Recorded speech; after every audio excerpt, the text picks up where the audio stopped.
Hi, and welcome to Fedmail. Thank you for joining us on this Friday afternoon. Shabbat Shalom to you. What a week it has been. Last week, over the weekend, there was a miraculous hostage rescue operation that took place in the southern part of Gaza. A harrowing operation by all accounts. 4 Israelis were rescued in that amazing rescue mission. There was an Israeli commander who lost their life in that, and it was reported by Hamas that there was a Palestinian loss of life as well. During the days following the reporting of the rescue mission, Worcester City councilors Toon Nguyen and Atel Hajiai had put out statements on social media, public statements, characterizing the hostage rescue as a massacre. And in turn, Federation released a statement that you can find in Fedmail related to that. Also taking place in the community this week were some wonderful Shavuot celebrations. I hope you had an opportunity to take part in them, to join with your own congregation. I know that B'nai Shalom had a nice speaking engagement to give an update on Israel. And of course, I saw a number of you at the Shavuot celebration with Torah Center. So hopefully everyone is doing well, and your cheese blintzes and your cheesecake have digested nicely. Hopefully they agreed with you. Okay, so turning now also to international news. Hostage negotiations continued, ceasefire negotiations. You can name it as you wish to.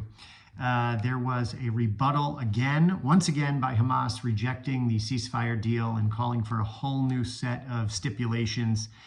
Israel once again noted that those were extreme positions to take, but also a Hamas spokesman came out this week and said that they were unsure where most of the hostages are, and the condition that they're in, which was startling, but I think something that a lot of people had been concerned about over the course of the last few months in particular.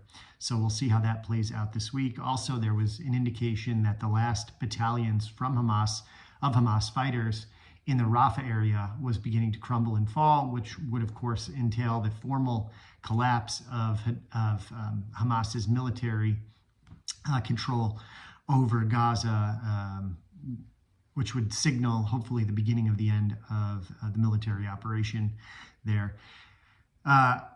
It's also noteworthy that rocket fire escalated in the north of Israel, fired from Hezbollah, both rockets and drones, and large areas of the north of Israel were on fire at several times during the course of this week. We've been reporting on that quite a bit, and had the war in Gaza not been taking place, this would certainly be headline news around the world.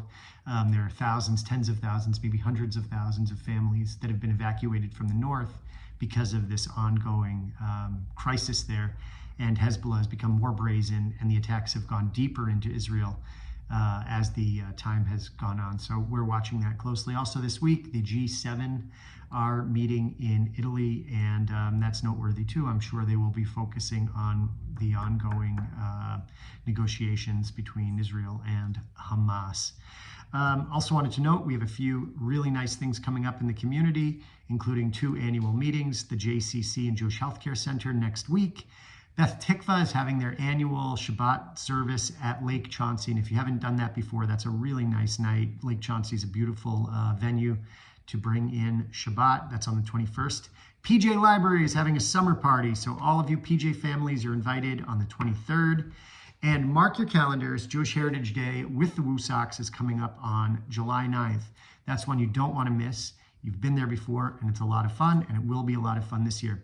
Ongoing throughout the summer, I'm sure we will have more programs for you. We also are looking forward to a day when we're going to be getting together to talk to you about the PJ Library Endowment Program, which you should all be a part of, because the generous folks at the Grinspoon Foundation are more or less making sure that we will have an endowed PJ Library program well into the future, in perpetuity. And that's awesome. So we're excited to talk to you more about that. And I think we're going to be doing that on July 18th, but we haven't set out the information on it yet. We also just completed the allocations process. And if you have not made a gift to the annual campaign, please do so now. We need your support. We allocated money hoping that you would give. Please give. And over the course of the weekend, let's continue to keep the hostages and all of the brave soldiers protecting Israel in our hearts and minds. Let's hope for more peaceful, prosperous days ahead. And I wish you a Shabbat Shalom. See you next week. Bye-bye.